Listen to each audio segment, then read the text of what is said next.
नमस्कार, छत्तीसगढ़ की खबरों में आपका स्वागत है। मैं हूं आपके साथ शैलजा त्यागी। खबरों की शुरुआत करते हैं। रायपुर में साय कैबिनेट की बैठक हुई, जिसके बाद डिप्टी सीएम अरुण साव ने प्रेस कॉन्फ्रेंस की और बैठक में लिए गए निर्णयों की जानकारी दी। डिप्टी सीएम अरुण साव ने क्या कुछ कहा, आइए आपको सुनवाते हैं। मंत्रिपरिषद ने एक और महत्वपूर्ण निर्णय छत्तीसगढ़ के आर्थिक विकास और रोजगार की दृष्टि से लिया है। उसके अंतर्गत नवा रायपुर में सूचना प्रौद्योगिकी IITS उद्योग की स्थापना को प्रोत्साहित करने के लिए 90 एकड़ भूमि के भूखंड को रियायती प्रीमियम दर पर आवंटित करने का निर्णय लिया गया है। इस फैसले का उद्देश्य आईटी क्षेत्र में निवेश को आकर्षित करना और औद्योगिक विकास को गति देना है। रियायती दर पर भूमि उपलब्ध होने से निजी क्षेत्र की भागीदारी बढ़ेगी और रोजगार के नए अवसर सृजित होंगे। इस पहल से नवा रायपुर में न सिर्फ तकनीकी और आर्थिक गतिविधियों को बढ़ावा मिलेगा, बल्कि यहां की बसाहट और शहरीकरण की प्रक्रिया को भी बल मिलेगा। आईटी कंपनियों की स्थापना से क्षेत्र में आधारभूत संरचना विकसित होगी, जिससे स्थानीय निवासियों को प्रत्यक्ष व अप्रत्यक्ष लाभ मिलेगा। आज मंत्रिपरिषद की बैठक मुख्यमंत्री माननीय विष्णुदेव साय जी की अध्यक्षता में संपन्न हुई है। बैठक में निर्णय लिया गया कि राज्य के अनुसूचित क्षेत्र एवं माडा पॉकेट क्षेत्र में रहने वाले अंत्योदय और प्राथमिकता श्रेणी के परिवारों को सार्वजनिक वितरण प्रणाली के अंतर्गत हर माह वितरित किए जाने वाले 2 किलो चना की आवश्यकता नागरिक आपूर्ति निगम द्वारा NEML ऑक्शन प्लेटफॉर्म के माध्यम से खरीदी जाएगी। यह खरीदी वित्तीय वर्ष 2024-25 में स्वीकृत 0.25% या इससे कम ट्रांजैक्शन सर्विस चार्ज पर की जाएगी। इसके साथ ही मंत्रिपरिषद ने कहा है कि जुलाई 2025 से नवंबर 2025 तक जिन हितग्राहियों ने चना नहीं लिया है, उन्हें पात्रता अनुसार चना दिसंबर 2005 तक वितरित कर दिया जाएगा। बीजेपी के प्रदेश प्रवक्ता शिव नारायण पांडे ने कहा कि गांधी परिवार की किसी भी यात्रा चाहे निजी हो, उसमें कांग्रेसियों का जाना अनिवार्य होता है। जब तक उस यात्रा में उनकी सहभागिता नहीं होती, उनकी सक्रियता पर ही प्रश्न चिन्ह लग जाते हैं। जो देश को अपने स्वार्थ के लिए तोड़कर शासन बने थे, वो किस यात्रा की बात करते हैं। तो उन्होंने पटना में आयोजित ईडी गठबंधन की यात्रा पर कहा कि ये केवल औपचारिक मात्र एक गठबंधन है, जो अपने हितों के लिए समय समय पर वैचारिक मतभेद के बीच एकजुट होने का प्रयास करते हैं। जो चारा चोर थे वो गद्दी चोर को लेकर बहुत चिंतित हो गए हैं। उसमें देश के LOP भी गए, और यही नहीं, छत्तीसगढ़ से उसका ये इसलिए संबंध है कि यहाँ के पूर्व मुख्यमंत्री जो कि बड़े प्रसिद्ध हैं, 4 से 5 साल तक उन्होंने शासन किया है, उनकी भी सहभागिता उसमें रही है। तो बिहार से वो प्रेरणा लेके उसी फॉल्स नैरेटिव को छत्तीसगढ़ में थोपने की एक कोशिश चल रही है। और आप सब जानते हैं कि निर्वाचन आयोग पर जिस प्रकार के आक्षेप हैं, देखिए आक्षेप आपत्ति हो सकती है, आक्षेप नहीं। संवैधानिक संस्थाओं पर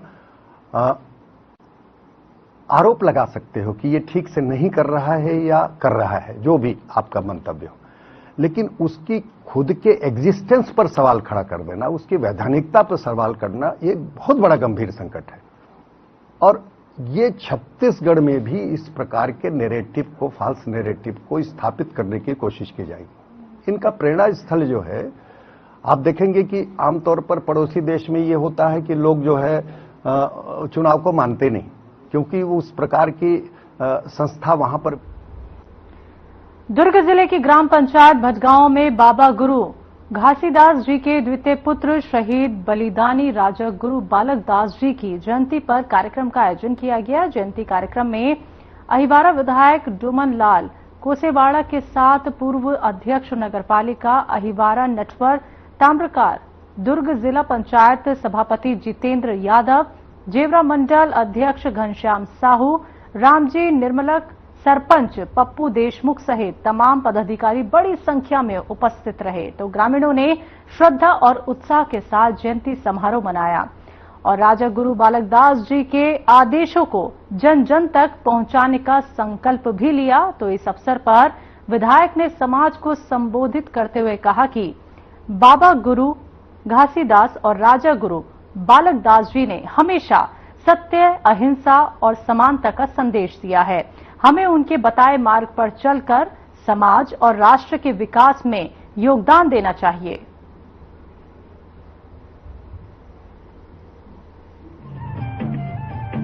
और यहाँ के व्यवस्थापक ऋषि टंडन जी के नेतृत्व में ये कार्यक्रम में हम उपस्थित हुए हैं।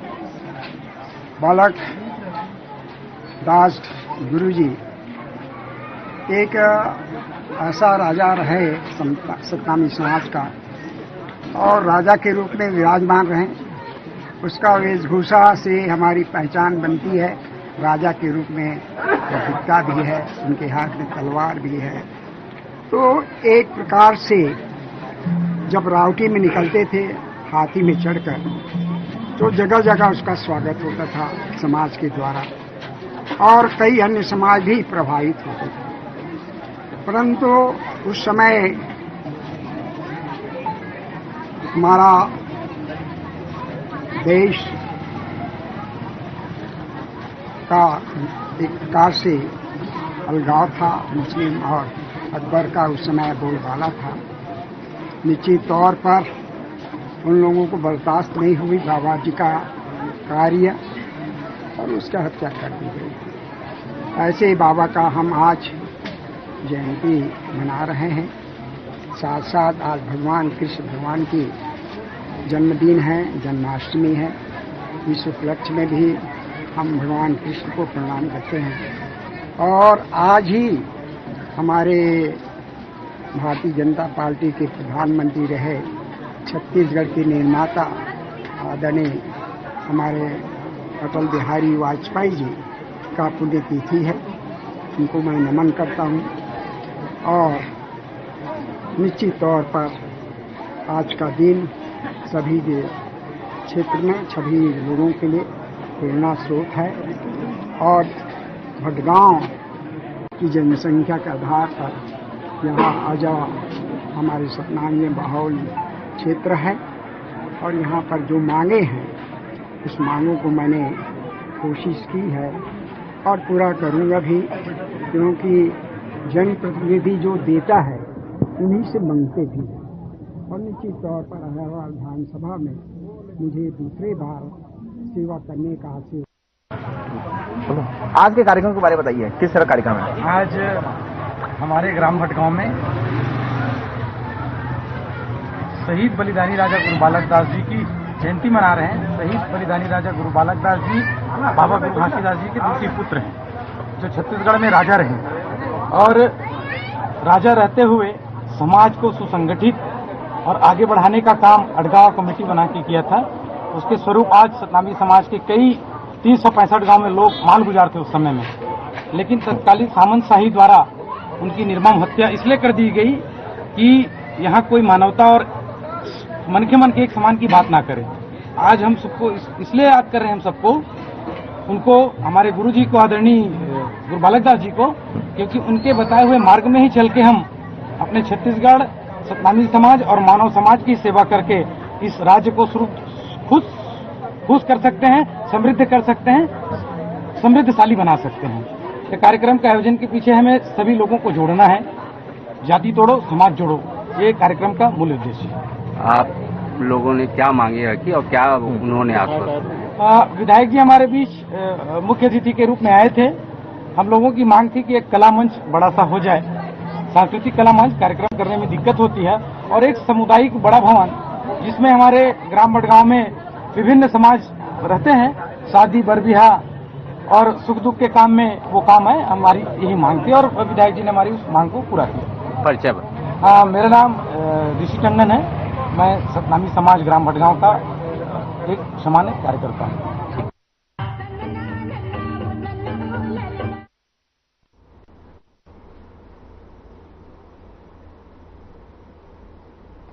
बीजापुर जिले के मितानिनों ने बड़ी संख्या में मोदी गारंटी की मांग को लेकर कलेक्ट्रेट ऑफिस एसडीएम जागेश्वर कौशल को ज्ञापन सौंपा, तो मितानिन संघ ने अपने कई मांग पत्र सौंपे, जिनमें कुछ प्रमुख मांगे शामिल हैं, जैसे कि प्रोत्साहन राशि में पूर्ण भुगतान, बेहतर सुविधाएं और अन्य जुड़े मुद्दे।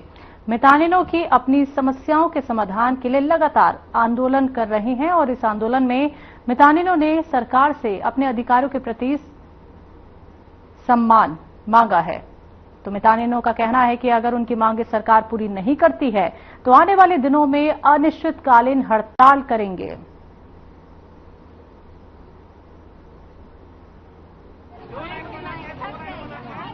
हम लोग प्रदेश स्वास्थ्य मितानिन संघ के हैं। हमारे प्रदेश में पूरे 33 जिलों में आज रैली का कार्यक्रम चल रहा है। हम लोग का 7 तारीख से धरना प्रदर्शन चल रहा है और हमारी मांगों को कोई सुन नहीं रहा है। हम लोग कोई अलग से मांग नहीं कर रहे हैं। चुनावी घोषणा के समय मोदी जी जो घोषणा किए थे मोदी की गारंटी के तहत कि हम मितानिन कार्यक्रम वालों को हमारी जो राशि मिलती है उसमें 50% की वृद्धि करेंगे, तो वो नहीं हुआ है। और दूसरा मांग ये है कि हम लोग को एनएचएम में संविलियन करेंगे, तो 2 मांग है। और बीच में एनएचएम में संविलियन करेंगे बोले थे, फिर हम लोग को कोई और एनजीओ को दे दिए, तो हमारे साथ धोखा हो रहा है। तो हम लोग एनजीओ में नहीं जाना चाहते, हम लोग एनएचएम में रहना चाहते हैं, तो हम लोग को एनएचएम में लिया जाए। बस हम लोग का यही 2 ही मांग है। ये तो मितानिन जो कार्य करती है उसी के अनुसार मिलता है, अलग से कोई मानदेय तय नहीं है हम लोग का। और जो मितानिन प्रशिक्षक है उनका क्षतिपूर्ति राशि मिलता है, जो ब्लॉक समन्वयक है, हेल्प डेस्क फैसिलिटेटर है, उनका क्षतिपूर्ति मिलता है। हम लोग को वेतन नहीं मिलता है। जिस दिन काम में जाते हैं उस दिन का पैसा मिलता है, जब नहीं जाते हैं तो नहीं मिलता है। कानूनी क्षेत्र में तो हम अपने जान को जोखिम में डाल के काम करते हैं। जैसे नदी नाला का समय रहता है, हम लोग स्वास्थ्य की मितानिन जो है स्वास्थ्य की रीढ़ की हड्डी माना जाता है ना, तो जैसे कोई गर्भवती रहती है या कोई रहते हैं तो उनको लाने के लिए बहुत जोखिम रहता है, नदी पार करके लाना पड़ता है, अस्पताल में लाना पड़ता है। मतलब हम जोखिम भरा काम करते हैं, लेकिन हमारे काम को शासन जानते हैं हमारा काम, लेकिन फिर भी नकार रहे हैं, है ना। सड़क नहीं है ना, वहाँ हम गांव के लोगों से बात करते हैं और कंधे पे बो के लाते हैं सड़क तक, फिर वहाँ से हम गाड़ी की व्यवस्था करते हैं, स्वास्थ्य विभाग से बात करके फिर उसको अस्पताल पहुँचाते हैं। तो मेरा नाम श्रीमती अज्जू बेगम है, मैं संकुल वर्धली की एमटी हूँ। तो हमारा आज ये था रैली निकालने का मतलब कि हमारे स्वास्थ्य मितानिन है, हेल्प डेस्क है और हमारे बीसी है, मितानिन बहने हैं, एमटी है, इन लोग हम लोग यहाँ रैली निकालने का ये मतलब था कि हम लोग का 2 सूत्रीय मांग पूरा हो जाए। हमारी आगे की रणनीति यह होगा। आज तो पूरे प्रदेश में हम लोग का जो रैली का कार्यक्रम था वो आज किया गया है, और यदि आज हमारे रैली के दौरान भी यदि सरकार हमारी नहीं सुनती है तो हमारी आगे की रणनीति यह होगी कि हम लोग अनिश्चितकालीन हड़ताल में धरना देंगे। हम लोग को अंदरूनी क्षेत्र में हमारी मितानिन बहनें काम करती हैं, वहाँ पे हम लोग को बहुत कठिनाई का सामना करना पड़ता है।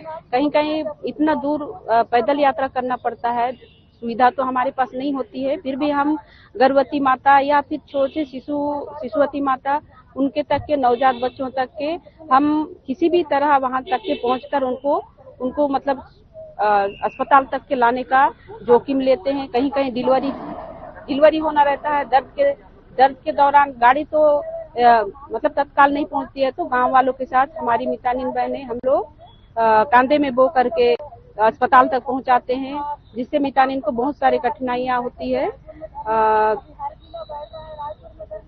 में हमारे कभी कभी हम लोग ऐसे करते 15 दिनों के पहले ही हम लोग मितानिन बहनें हमारे अस्पताल तक के 1 सप्ताह पहले ला करके एडमिट रखते हैं। या भी कभी अचानक ऐसा हो जाता है तो बहुत सारी कठिनाई होती है, जो मितानिन नाव से पार करके अस्पताल तक पहुंचाते हैं। जो मितानिन है उन लोगों ने आज ज्ञापन बीजापुर जिला इकाई के जो प्रदेश स्वास्थ्य मितानिन संघ के तत्वाधान में आज जिला बीजापुर की जो मितानिन संघ है, उन्होंने मोदी की गारंटी के संबंध में जो घोषणा पत्र में किए गए वादों के संबंध में उनके द्वारा माननीय मुख्यमंत्री महोदय और माननीय स्वास्थ्य मंत्री महोदय के नाम से ज्ञापन प्रस्तुत किए हैं और इनसे ज्ञापन मैंने प्राप्त किया है और ज्ञापन मूलतः शासन को भेजी जाएगी।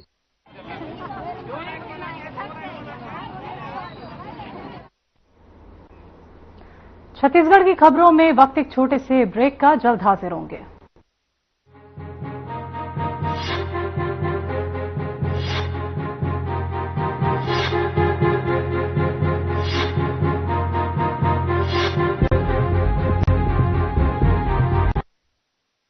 क्या आप जिम जाते हैं, कसरत करते हैं, फिर भी आपकी सेहत नहीं बनती?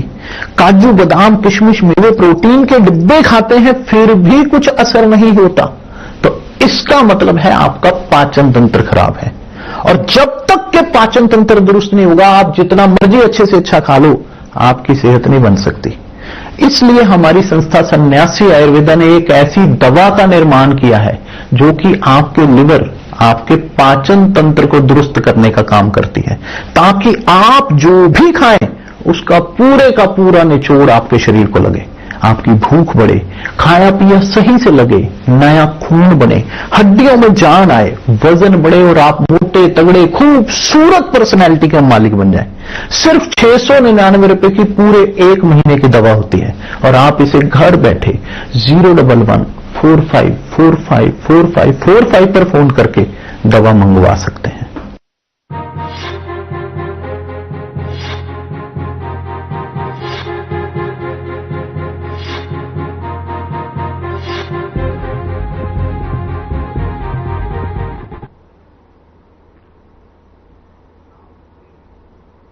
छत्तीसगढ़ की खबरों में एक बार फिर से आप सभी का स्वागत है। तो अब खबर बिलासपुर से है, जहां कलेक्टर संजय अग्रवाल ने साप्ताहिक जनदर्शन में दूर दराज से आए सैकड़ों ग्रामीणों की निजी और सामुदायिक समस्याएं सुनी और अधिकारियों को जल्द निराकरण के निर्देश दिए। कलेक्टर ने जनदर्शन में आए किसानों से चर्चा कर खेती किसानी के ताजा हालात की जानकारी ली। नगर निगम कमिश्नर अमित कुमार और सीईओ जिला पंचायत संदीप अग्रवाल ने भी लोगों की समस्याएं सुनी।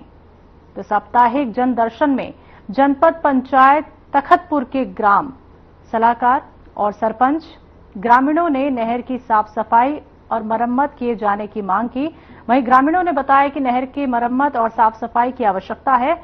कलेक्टर ने ग्रामीणों की शिकायत को गंभीरता से लेते हुए जल संसाधन विभाग के कार्यपालन अभियंता को आवश्यक कार्रवाई के निर्देश दिए हैं।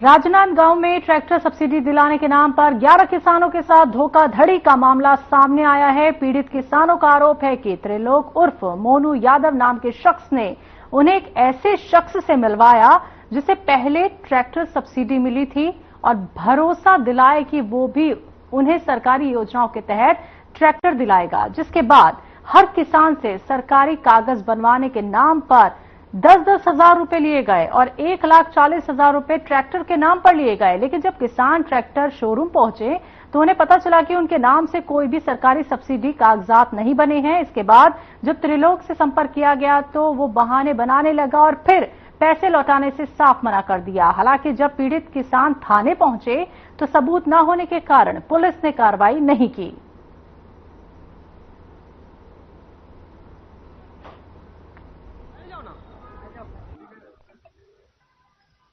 ग्राम सेंडोंगर का रहने वाला हूं। हमारे साथ में धोखाधड़ी हुआ है सर। एक बंदा है त्रिलोक उर्फ मोनू यादव, ग्राम बरमपुर का रहने वाला है। वो हम लोगों को सब्सिडी में 4 लाख सब्सिडी में ट्रैक्टर दिलाने के लिए हम लोगों को घर में आकर के बात कहा और एक किसान को दिलाया भी है। तो हम उसको देख करके उसके झांसे में आ गया। पहले तो हम लोगों को कागजात बनाने के लिए 10,000 रुपया मांग लिया। उसके बाद में 10 दिन 15 दिन गुजरने के बाद में उसने कहा कि आप लोगों का ट्रैक्टर शोरूम में पहुंच गया है, उसको लेने जाना है। तो हम मेरे को तत्काल अभी 1,30,000 रुपया नगद देना होगा। तो हम लोग अलग अलग गांव का रहने वाला है, कोई मड़ियान का है, कोई कोटना पानी का, कोई पीटे पानी का, झिंझारी का, एलबी नगर का, ऐसा है सब। तो सब लोग एक दूसरे के साथ रहते हुए में हम लोग उनको पैसा दिया। तो पैसा लेकर के तो वो चला गया और हम लोगों को बोला कि वहाँ शोरूम में आपका ट्रैक्टर है, देख सकते हो। तो हम लोग जा करके देखे, शोरूम में पता किया तो हमारा ना तो वहाँ कागजात है और ना ट्रैक्टर है हमारे नाम का। तो हम लोग उनसे फिर कहा कि हमारा ट्रैक्टर तो वहाँ नहीं है, हमको दिलाओ ट्रैक्टर। तो उसने धीरे धीरे 1-2 महीने करके टालते गए, हम इधर दिवाएंगे ऐसे करके बहुत ज्यादा प्रेशर किया। विधायक के पास में गया तो उसने बोला, तो फिर हमारे कुछ पैसा वापस किया, 70 हजार कुछ बंदे का, बाकी का तो पूरा भी पैसा बचा हुआ है। लेकिन अब जा रहे हैं हम लोग, तो बोलता है कि अब तुम्हारे पास में हमको पैसा दिया है, उसका कोई सबूत नहीं है। जहां भी जाओगे चले जाओ, कोई उपहारने वाला नहीं है। तो हम लोग बहुत परेशान हो गए। उसके बाद में हमने थाना गया, लेकिन स्थानीय थाना है चिचोला, वहां पर जा करके शिकायत किया। तो वहां भी हमारे लिए कोई सुनवाई नहीं हुआ, क्योंकि हमारे पास में कोई सबूत नहीं है। और फिर वहां से हमको कुछ ये नहीं हुआ। फिर हम लोग एसपी ऑफिस आए हैं, वहाँ लगाए हैं आवेदन। उसके बाद अभी कलेक्टर ऑफिस जाने वाले हैं। कब दिए थे आप लोग पैसा और कितने किसान लोग दिए? हम लोग 11 किसान हैं और करीबन अभी लगभग 1 साल 11 महीना हो गया है। राजनीतिक बैकग्राउंड है क्या? नहीं, वैसे कुछ नहीं है। हम लोग आपस में किसान हैं। हम लोग सामने वाला जो है, हाँ, वो कांग्रेस का कार्यकर्ता है। वो कांग्रेस सरकार का उस समय उसका त्रिलोक उर्फ मोनू। आप कौन से विधायक के पास गए थे पैसा? हम लोग दलेश्वर साहू के पास में गए थे। उसने बोला कि तुम लोग इसका पैसा वापस कर दो, तो 70 हजार वापस किया है। टोटल कितना रुपया अभी से लेना है? अभी 7-8 आदमी का 70 हजार लेना है, बाकी 5-6 आदमी का पूरा 1,44,000 40,000 ऐसा लेना है।